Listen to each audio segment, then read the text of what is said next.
네, 안녕하십니까. 곽수정입니다. 여러분들 보시기에 스튜디오가 좀 바뀌었죠. 포맷이 바뀌었습니다. 이 불확실성의 시대에 살아가면서 굳이 경제 문제뿐만 아니라 우리가 맞닥뜨리는 모든 문제가 정치, 경제, 사회, 문화 다 포함이 되어 있다는 생각에서 곽수정의 경제 프리즘을 곽수정의 프리즘이라는 이름으로 다시 변경해서 보다 폭넓고 많은 주제에 대해서 심도 있는 대화를 나누고자 포맷을 바꿔봤습니다. 여러분들께서 앞으로도 계속 많이 사랑해 주시고 시청해 주시면 감사하겠습니다. 그래서 오늘 시작하는 첫 주제로 바로 이 주제를 선택했습니다.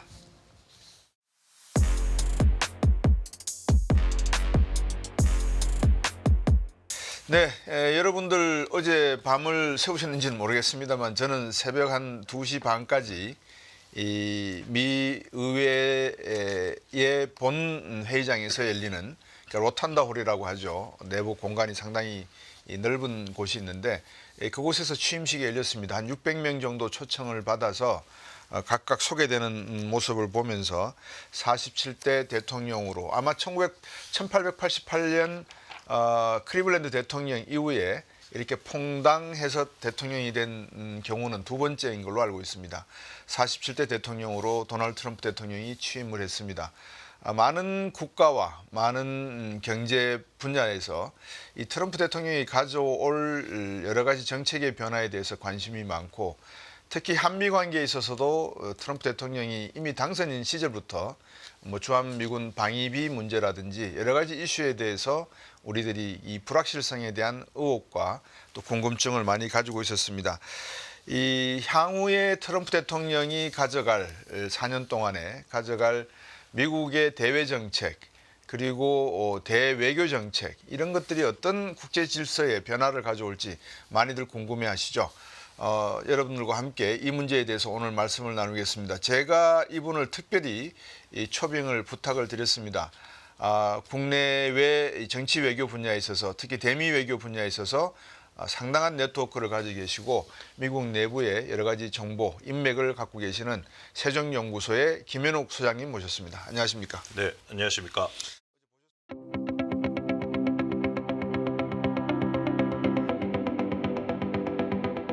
혹시 취임식에 한번 가보신 적 있으세요? 역대 대통령 취임식에? 아유, 가본 적이 없죠. 저는 오바마 대통령 때 가봤어요.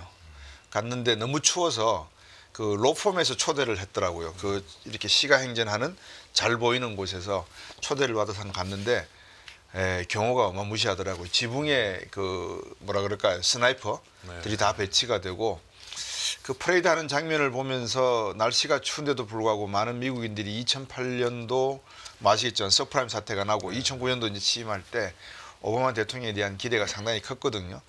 그 당시의 기대와 지금 트럼프 대통령에 대한 기대가 좀 다를 것 같아요. 어떻게 보셨습니까? 트럼프 대통령에 대한 미국 민들의 기대 어떻게 해서 대통령이 됐다고 보십니까? 뭐 이미 많이들 나왔을 거예요. 그러니까 뭐 실제 미국 국민들 입장에서는 네. 왜 우리가 이렇게 주류인데 비주류 취급을 받아야 되나? 80년대, 90년대에 대학을 안 가도 뭐 상당히 잘 살 수 있었던 제조업이 부흥했었던 그런 미국 러스트벨트 지역에서 살던 백인들이 이제는 왜 우리가 비주류가 됐지? 이러한 불만이 일단은 첫 번째고 두 번째는 크게 봤을 때 미국이라는 국가가 가지는 국제 정치에서의 어떤 위상 변화가 큰 것 같습니다. 이미 아까 오바마 말씀하셨는데 그 조지 부시 아들 조지 부시가 그때 그 글로벌 금융 위기가 터지고 오바마로 바뀌면서 가장 큰 그 안보 정책의 변화는 두 개의 전쟁에서 하나의 전쟁으로 바뀐 거거든요. 네. 그러니까 이제 그만큼 경제적으로 힘들어졌고 미국이 두 개의 전쟁을 수행할 수 없는 국가가 됐고 국방비가 많이 삭감이 됐고 당시 오바마 정부 때 보면은 뭐 육군의 비중이 확 줄면서 공해군 중심의 어떤 그때 리밸런싱 정책이라고 하는 아시아 리밸런싱 정책이 시작이 될 정도로 그런 식으로 이제 일단은 미국의 패권이 점차 약화되는 그러한 순간이 시작이 됐고 지금도 그러한 순간이고 그러니까 이제 그런 상황에서 과연 이렇게 그동안 했던 바이든이나 이러한 정부가 했던 미국의 글로벌 리더십 강화라고 하는 게 과연 미국으로서 또 미국 국민으로서 지탱할 수 있는 것이냐 이런 것들이 작용을 했다고 봐야죠. 예. 대부분 이제 저희들이 주목하는 경우가 그런 정책의 변화 그리고 이제 시대의 변화상을 반영하는 가장 첫 시민들과 또 많은 해외에 있는 뭐 관심 있는 분들과 대면하는 게 취임사 아니겠습니까? 저도 취임사를 이렇게 다시 읽어보고 또 읽어봤는데 기존의 당선인 시절에 나오던 이야기와 크게 다르지는 않더라고요. 취임사를 들어보시면서 혹시 트럼프 대통령이 이렇게 행간 중에 상당히 좀 중점적으로 생각하고 있는 게 뭔가 이렇게 한번 짚어보신 게 있다면 어떤 걸로 보셨어요? 뭐 그 에너지 자원 관련된 문제, 그러니까 이제 그건 뭐 항상 미리 나왔던 것이고, 네. 뭐 관세 문제도 나왔던 것이고, 그 약간 저는 좀 재밌었던 것이 후반기에 그 취임사 후반기에 그 뭐죠? 그 미국만으로 멕시코만을 바꾸겠다. 네. 그리고 뭐 파나마 운하를 미국이 뭐 가져가겠다. 예. 이런 얘기를 하면서 이제 미국의 그때 언제죠? 1990년대 그 언저리에 미국의 대통령이었던 맥킬리 대통령 얘기를 했어요. 예. 그분은 미국을 확장적인 영토 확장을 했던 전쟁으로 영토를 계속 확장해 나갔던 사람인데 그런 걸 보면서 이게 트럼프 대통령이 일기 때 얘기했던 소위 먼로주의, 먼로 닥트린이나 네. 고립주의 예. 가 아니라 이제는 상당히 미국의 이익을 위해서 전 세계적으로 미국의 이익과 영토를 확장해 나가는 그러한 추세가 하나가 중요하게 추가된 거 아니냐. 그래서 그 부분을 상당히 좀 재밌게 봤고요. 네. 그러니까 이제 과거처럼 1기 때는 진짜 미국 우선주의였지만 2기 때는 제가 보기에는 그 중국 대륙이라는 거, 중국 견제, 중국 압박. 에 대해서 매우 중요시하게 우선시 되고 있는 것이 아니냐. 중국 견제를 위해서 뭐 그린란드라든지 뭐 저 파나마 운하 이런 것들에 대해서 미국이 점점 더 소유권을 강하게 뭐 밀고 나가야 되겠는 거 아니냐 이런 생각을 좀 많이 했습니다. 어제 취임식 마치고 난 다음에 바로 이제 행정명령 사인하는 쇼도 보여줬지만 오늘 그 제가 나오기 전에 오발 오피스에서 한 78개 넘는 이런 파일이 있더라, 서류 처리 있더라고요. 행정명령 사인을 하는데 그 와중에 한 기자가 질문을 했어요. 시진핑 주석하고 통화했느냐? 했다. 어떻게 할 거냐? 그러니까 내가 통화하면서 만나자고 초대했다. 미국으로 오라고 초대해서 아마 만날 것이다. 이런 이야기가 나오더라고요. 미국에서 협상을 하면 재밌는 게 이제 시청자분들도 아셔야 될 게 중요한 협상의 결론을 지을 때는 꼭 미국 안에서 결론을 짓잖아요. 그런 걸 놓고 보면 시진핑 주석을 미국에 초청하면 시진핑 주석이 안 올 수가 없잖아요. 일단 가야 될 건데 그러면 이제 틱톡 문제도 있고 그거 행정명령으로 풀어뒀더라고요 보니까. 지금 중국 내부 경제 상황도 안 좋다는 걸 알고 있고 정치적으로 불안하다는 것도 알고 있고 그런 상황을 알고 있으면서 중국에게 무엇을 이야기할 수 있을까라는 생각이 들거든요. 뭔가 협상을 하려고 하겠죠 일단은. 근데 협상을 힘에 의해서 미국에게 트럼프 본인에게 유리한 협상으로 끌고 가겠다는 게 지금까지 보여준 건데 저는 시진핑이 트럼프하고 정상회담을 하기 위해서 미국으로 갈 것 같지 않아요 저는. 아 그래요? 네. 그러니까 실제 올해 말에 이제 경주에서 에이펙 있고 내년 그렇죠. 말에 베이징에서 에이펙이 있기 때문에. 네. 저는 시진핑이 섣불리 미국으로 가서 뭐 자국이 정말 손해 보는 트럼프에게 당하는 그러한 굴욕적인 합의를 하고 돌아올 것 같지는 않고 뭔가 협상을 위해서는 실무진에서 어느 정도 좀 윤곽이 드러난 다음에 이거는 그래도 갈만하다라고 생각을 했을 때 아마 트럼프에게 가지 않을까 하는 생각이 듭니다. 물론 시진핑이 빨리 오지 않으면 트럼프가 일방적으로 시진핑을 계속해서 뭐 중국을 제재하고 압박을 할 가능성도 있겠죠. 네. 근데 일단은 트럼프 성격상 트럼프 미국에 유리한 협상 예를 들어서 뭐 대만 문제를 가지고 레버리지를 삼을 수도 있는 것이고 전기차라든지 배터리 이런 걸로 인해서 뭐 전 세계의 글로벌 사우스 마켓을 계속 뭐 공략하고 이러한 것들을 하고 있는데 거기에 대해서도 제동을 걸 가능성이 있고 아까 제가 말씀드린 것처럼 뭐 파나마 운하라든지 뭐 그린란드라든지 안보적인 측면에서도 충분히 미국 입장에서는 트럼프 입장에서는 아마 미중 간의 경쟁이 그 일기 초반기에는 소위 경제적인 이익에 기반한 중국 정책이었는데 이미 코로나를 겪으면서 이게 체제 대결로 완전히 바뀌었단 말이에요. 그리고 지금 트럼프 2기에 들어선 많은 내각에 있는 뭐 루비오라든지 왈츠라든지 뭐 이런 사람들을 봐도 중국을 거의 체제적으로 적대시하는 사람들이기 그렇죠. 때문에 예. 저는 중국 때리기는 상당히 일기와는 더 만만치 않게 강하게 가지 않을까 생각합니다. 이제 마르코 루비오가 최초로 히스패닉계 국무장관이면서 상당히 엔티 차이나적 관점을 가지고 있고 또 헤그세스 국방부 장관도 지금 대중국 포지션을 취하는 데 있어서 한국에게 요구하는 게 당신들이 북한 걱정하지 말고 앞으로는 좀 더 크게 중국을 견제하는 게 옳지 않겠냐라는 말을 스치듯이 막 하고 있거든요. 이 부분도 우리에게는 어떻게 대응해야 될지 좀 고민스러운 부분이 아닌가 싶어요. 2009년도에 이제 한미 동맹을 포괄적 전략 동맹으로 바꿨죠. 그게 네. 이제 지역적, 세계적 차원에서 동맹인데 그때 공교롭게도 2009년은 중국이 부상하고 박근혜 네. 정부 때 친중국적인 정책을 그랬죠. 펼쳤기 때문에 예. 거의 그 정책이 제대로 굴러가지 못했단 말이에요. 그러니까 이제 윤석열 정부 들어서 이 포괄적 전략 동맹을 실질적으로 만들려고 했지만 그래서 이제 중국하고도 뭐 동등한 호혜적인 그런 관계를 구축을 했지만 예. 정말 실질적으로 미국이 원하는 수준의 중국 때리기를 한미 동맹이 해주고 있었냐 그건 아니거든요. 예. 그러니까 이제 그런 차원에서 봤을 때 트럼프 정부가 들어와서 한국 정부 입장에서 어느 정도 수준의 중국 때리기에 미국에게 동참을 해줘야 될 것인가 큰 숙제란 말이에요. 그러니까요. 그래서 이제 그런 의미에서는 윤석열 대통령하고 트럼프 대통령이 전화 통화를 하면서 MRO 얘기를 했어요. 그러니까 이제 쉽빌딩, 그러니까 이제 선박 제조하고 실제 수리나 정비에 대해서 협력을 하는 그런 네네. 부분들. 그러니까 이제 미국 군함이나 항공모함이 이 지역으로 와서 뭐 한 3-4개월 있다가 수리 정비를 위해서 미국 본토로 돌아간다는 건 너무 말이 안 되니까 네. 미국 입장에서는 일본이나 한국이나 이러한 국가들이 수리 정비를 해주면 좋다는 입장인데 근데 이거는 솔직히 한국 입장에서 보면 아주 좋은 카드예요. 네. 그러니까 이제 배가 수리가 필요하다는데 수리해 준 게 뭐가 잘못이냐. 근데 이거는 중국 견제와 한미 동맹을 위해서 한국이 엄청난 기여를 하는 거거든요. 네.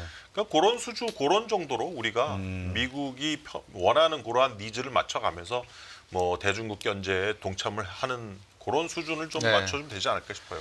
예, 미국 군함이 해군에서 이제 군함의 어떤 노후 정도가 상당히 심하다는 이야기도 있고 이 부분이 지금 미국으로서는 약점인 것 같아요. 태평양, 인도 태평양 지역에서 트럼프 대통령이 외교 정책, 그다음에 국경 정책, 이민 정책, 기후 환경 변화 여러 가지 정책을 놓고 바이든 정부와는 조금 결이 다른 방향으로 가고 있는 거 아닌가라는 생각이 드는데 폴리티 팩트라고 하는 팩트 체크하는 기관이 또 있더라고요. 네. 폴리티 팩트라고 하는 네. 이곳에서 오늘 제가 또 그런 뉴스를 들었어요. 어떤 뉴스냐면 트럼프 대통령이 파나마 운하를 갖다 중국이 지배하고 있다 이렇게 표현했는데 그거는 팩트 체크상 틀렸다. 전체 포트 가운데서 2개만을 관리하고 있는 상황이지 뭐 중국이 다 가지고 있는 상황은 아닌데 그렇게 표현을 했다. 이렇게 또 말을 하더라고요. 근데 파나마 운하 건도 그렇고 앞에서 그린랜드 말씀하셨잖아요. 근데 그린랜드가 가지고 있는 휘뚜류라든지 여러 가지 광물질, 석유 이런 원자재의 어떤 보고로서의 가치. 그다음에 파나마가 가지고 있는 미국이 지었다가 90년대 반환을 하고 반환하면서 나중에 놓고 보니까 이거 우리한테는 엄청난 손해가 들어왔네라고 이제 다시 주장하는 것. 캐나다를 향해서 다른 나라도 아니에요. 캐나다를 향해서 51번째 주로 들어오라. 이거는 뭔가 큰 노림수가 있다는 말인데 그런 말을 치고는 조금 유치하면서도 저급한 표현이 아닌가라는 생각이 들었거든요. 저는 트럼프의 외교 정책을 이렇게 우리가 간파하면서 도대체 저 사람이 원하는 건 뭘까? 어떻게 잡아내야 됩니까? 저런 본심을 갖다가. 트럼프는 자기가 원하는 걸 얻기 위해서 처음에 상당히 상대를 겁을 주는 듯한 그런 멘트를 날리는 것 같아요. 네. 뭐 캐나다 관련해서는 물론 캐나다로부터 뭐 관세를 뭐 25% 매기겠다라고 얘기를 했는데 뭐 분명히 이거는 협상용이라는 게 드러나고 네. 결국은 LNG를 알래스카에서 파이프라인을 끌어오는데 캐나다를 통과할 수밖에 없는 상황에서 그렇죠. 카나다에게 어떤 이권을 미국에게 좀 많이 달라라고 하는 그 정도가 트럼프가 원하는 게 아닌가 저는 그 정도로 예측을 해보고 있고요. 네. 그린란드는 상당히 많은 이점이 있어요. 그러니까 지금 북극의 빙하 그 지역도 많이 녹고 있고 그래서 미국의 군함이나 항모나 선박이 그 지역을 통과해서 그 운항을 했을 경우에 상당히 빠른 그러한 적은 시간으로 운항을 할 수 있는 것이고 또 그 지역의 미사일 디펜스로서 미국이 활용할 수 있는 그러니까 중국에서 미국의 동부로 날아오는 미사일을 바로 막을 수 있는 아주 네. 전략적인 요충지이기도 하고 그래서 저는 트럼프가 이런 것들이 그냥 트럼프의 성향이나 트럼프가 말을 하는데 좀 전혀 진정성 없게 그냥 막 지르는 것 같지만 분명히 이거는 외교 안보 참모들에게 구체적인 걸 다 보고를 받고 자기의 스타일대로 적을 공략하는 그러한 스타일이기 때문에 이런 것들에 대해서는 우리가 미국이 정말 트럼프가 어떤 것을 구체적으로 외교 안보 전략상에서 원하고 추진해 나가느냐를 잘 읽을 수 있는 그런 힌트라고 봐야 되겠죠. 미국은 트럼프 대통령 들어서자마자 파리 기후 협약도 재탈퇴를 해버리고 네. 나토도 나오겠다 그러고 여러 가지 그 바이든이 다시 구축해놨던 동맹 관계를 허물어뜨린다는 표현이 어떨지는 모르겠습니다만 좀 더 많은 것을 얻어내겠다. 그래서 다시 미국의 골든 에이지를 만들겠다는 건데 앞에서 원로주의 말씀하셨지만 1910년대에 윌슨주의라고 해서 경찰 국가가 되겠다고 한 역할도 있거든요. 그러면 트럼프의 본심은 진짜 우리가 제대로 된 경찰이 되겠다라는 것을 의미하는 건지 아니면 진짜 우리는 막 우리만 먹고 살 테니까 거대한 섬으로 우리는 남아 있을 테니까 알아서 해. 어떤 거라고 보세요? 본심은. 그 부분이 1기와 2기의 큰 차이인 것 같아요. 예. 그러니까 이제 윌슨의 어떤 그러한 이상주의적인 외교 정책이 나오기 시작을 하면서 소위 자유주의 국제 질서를 냉전 시기 내내 미국은 빌드업을 했단 말이에요. 네. 이제 그런 자유주의 국제 질서와 체제를 서포트할 수 있는 능력이 있었기도 하지만 그 체제를 통해서 미국이 계속 패권국의 이익을 계속 먹어왔으니까. 네. 근데 지금 미국은 그런 시스템을 미국이 혼자 운영할 수 있는 그러한 힘이 없어요. 자금력도 없고 경제력도 부족하고.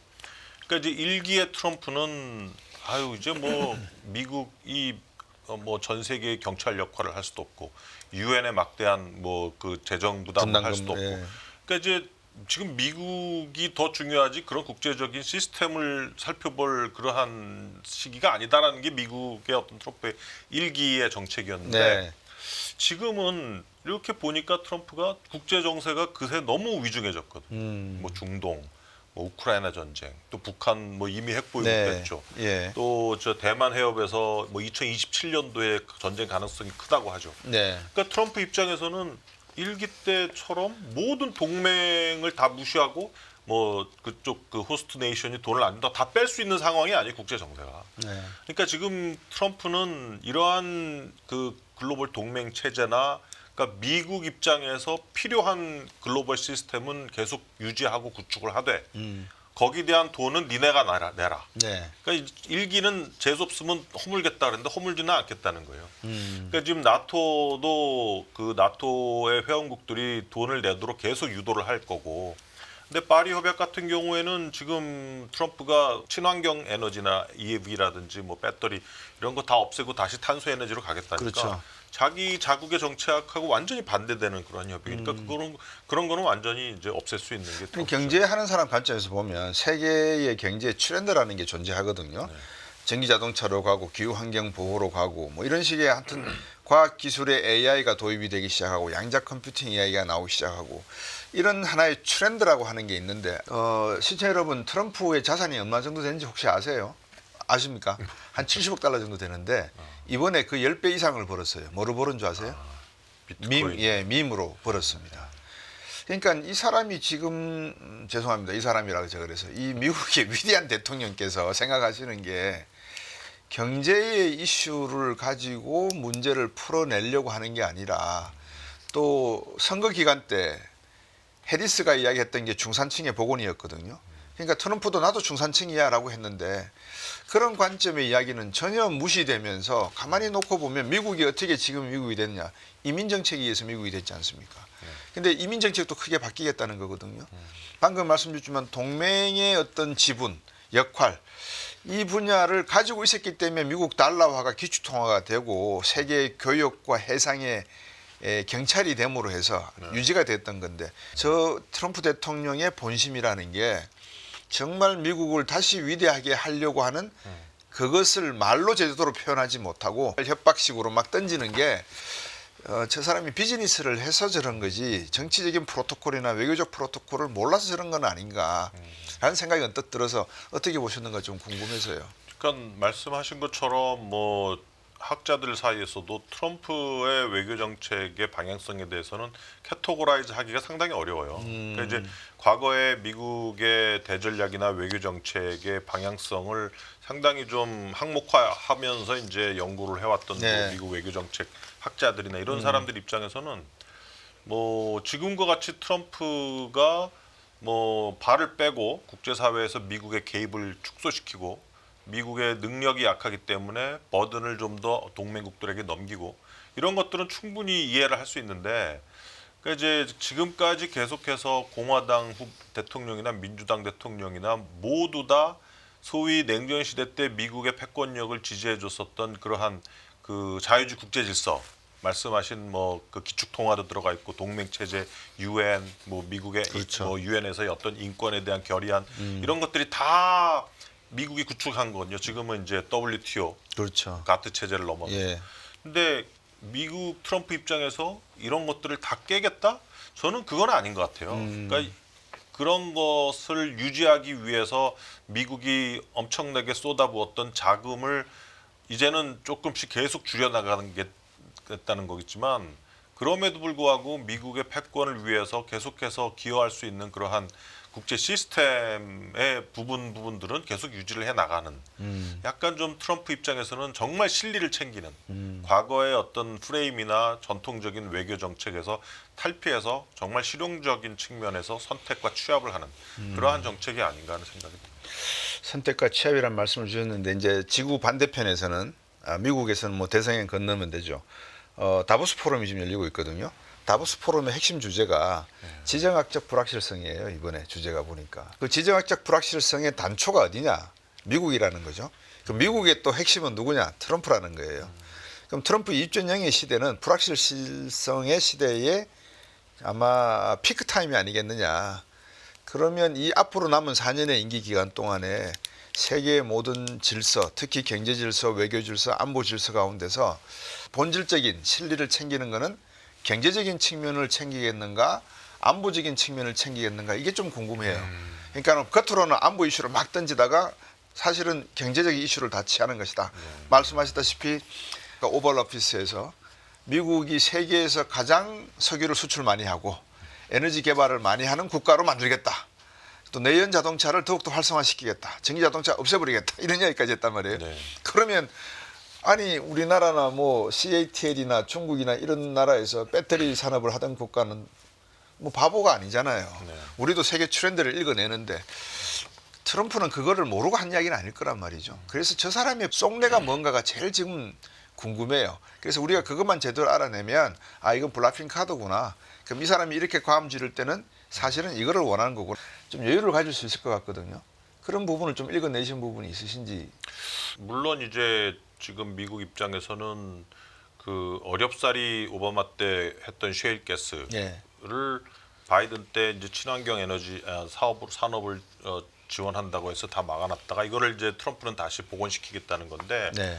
그렇다고 해서 트럼프가 탄소 에너지 쪽으로만 간다는 건 아니에요. 그러니까 이제 선택할 수 있는 기회를 주겠다는 거잖아요. 그러니까는 트럼프 입장에서 뭐 인플레도 막고 이제는 자급자족할 수 있는 그러한 에너지원을 가지고 네. 뭐 외교적으로 뭐 적대 국가들이 러시아나 이란 같은 국가들이 싸게 석유를 팔아서 자국의 어떤 안보적인 이유를 챙기고 뭐 그 자산을 마련하는 그러한 것들에 한 대응도 할 수 있고 네. 그 미국의 그 석유 자산이라는 거는 상당히 다용도로 사용될 수가 있는 거거든요. 네. 그래서 그런 차원에서 트럼프는 일단은 뭐 그 탄소 에너지를 사용을 하겠다는 의사를 밝힌 거라고 보여지고 근데 주요 그 레버리지는 결국은 경제적인 카드가 되지 않을까 싶어요. 그러니까 이제 말씀하신 것처럼 그 관세라는 걸 통해서 뭐 주로 안보적인 이슈가 떠오르는 그러한 지역, 예를 들어서 뭐 대만 해협에도 뭐 관세를 200% 물리겠다 이런 얘기를 했잖아요. 그러니까 이제 군사력을 막강하게 소유를 하고 빌드업을 하겠지만 그러한 최강의 군사력을 사용을 해서 미국에 쓸데없는 데미지를 만들지는 않겠고 그것을 상대방이 무릎을 꿇을 수 있는 그러한 하나의 협상 수단으로 사용을 하겠다는 거니까. 네. 네. 브레이크 타임 내지 쉬어가는 입장에서 네. 내부적인 이야기도 잠깐만 여쭤보고 싶어요. 네. 그러니까 미국에 오래 계셔서 아시겠지만 미국도 이 정치적 이념에 따라서 어느 정도 이렇게 편가르기가 최근에 좀 많이 부각되고 있지 않습니까? 미국 내부에서 트럼프 대통령이 이번에는 통합과 화합이라는 걸 강조하겠다라고 했는데 사실 취임사에서 통합과 화합의 단어는 그렇게 많이 나오지 않은 것 같아요. 트럼피즘. 이번에 프라우드 보이즈가 사면을 받았지 않습니까? 네. 한 1,000명 넘게. 그런 거를 보면서 CNN에서도 패널들이 대화하는 걸 보면 상당히 민감하게 대화를 하더라고요. 어떻게 경찰을 공격한 것까지 합당화시킬 수 있겠느냐. 그러면 미국 내에서의 이런 어떤 내적인 변화가 결국은 대외적인 변화로 반영되는 거 아니겠습니까? 정책으로. 그죠? 그러면 트럼프 대통령이 지금 말씀 주신 여러 가지의 대외 이민 정책이나 국경 정책이나 관세 정책이나 영토 정책이나 이런 것들이 국내에 어떤 불만이 존재하기 때문에 미국 백인 중산층의 어떤 불만 그렇게 해서 나온 것인지 아니면은 다른 속내가 있어서 그런 건지 어떻게 보셨어요, 그거는? 저는 미국 분위기를 상당히 트럼프가 잘 캐치를 하고 있다고 봅니다. 그렇기 때문에 이번에 아주 큰 격차로 카멜라 해리스를 이기고 대통령이 된 것이고, 이제 미국을 뭐 자주 가시잖아요. 가시면 아실 거예요. 뭐 펜타닐, 그리고 뭐 마약, 뭐 마리화나 냄새는 사방에 다 퍼져 있고, 그리고 과거와 달리 이 젠더 이슈에 대해서도 너무나 요란해요. 이 젠더 이슈 말씀하신 게 이번에 그랬더라고요. 나에게는 남성과 여성만이 존재한다 네, 그랬더라고요. 네. 예. 그러니까 이제 지금 미국에 있는 여러 중산층, 그러니까 중도층 사람들은 그러니까 지금 LGBT에서 지금 LGBTQ, AI 점점 늘어나고 있어요. 그러니까 지금 우리가 생각하지도 못할 정도로 젠더를 세보면 한 30가지가 된다 그래요. 제 아는 캘리포니아에 사는 분이 그 딸이 미성년자인데 네. 친한 여학생 친구를 보고 이제 마음이 조금 설렐 수가 있었나 보죠. 네. 그래서 그걸 이제 카운슬러한테 가서 얘기를 했더니 예. 너는 여자가 아니라 남자다. 호르몬 치료를 받자. 예. 캘리포니아 주법에는 미성년자가 성 정체성을 바꿀 때 부모에게 고지 안 해도 된다는 법이 있어요. 그래서 부모에게 얘기도 안 하고 호르몬 치료를 받았어요. 여자. 네. 몸에 털이 나고 가슴이 쫄아들고. 음. 그래서 이제 그걸 나중에 걔 엄마가 알아가지고 학교에 가서 그 카운슬러한테 뭐 엄청나게 뭐 비난을 하고 한바탕 했겠죠. 네. 근데 그 카운슬러는 캘리포니아 주법에 따라서 처벌을 받질 않아도 됐어요. 그러니까 이러한 미국의 과도한 소위 그 워키즘의 과도함. 그러니까 뭐 어느 정도 뭐 이거 성소수자를 하나 예를 들면 성소수자에 대해서 어느 정도 권리를 인정해 주는 걸 넘어서서 네. 그들이 주류가 되는 그러한 상황에서 과연 미국의 국민들이 이 트럼프를 선택한 게 그냥 우연일까? 저는 우연이 아니라고 보거든요. 네. 그래서 좀 아까 말씀하신 것처럼 그 남북 국경 문제들. 예. 그러니까 지금 뭐 보면은 마약의 펜타닐에 미국이 엉망이에요. 그러니까 이런 것들 사회가 직접 보여지고 이거는 뭐 자유를 넘어서서 과도함으로 흘러가는 그러한 사회를 목격한 많은 미국 국민들에게 트럼프의 당선은 너무 당연한 결과였다고 봅니다. 네.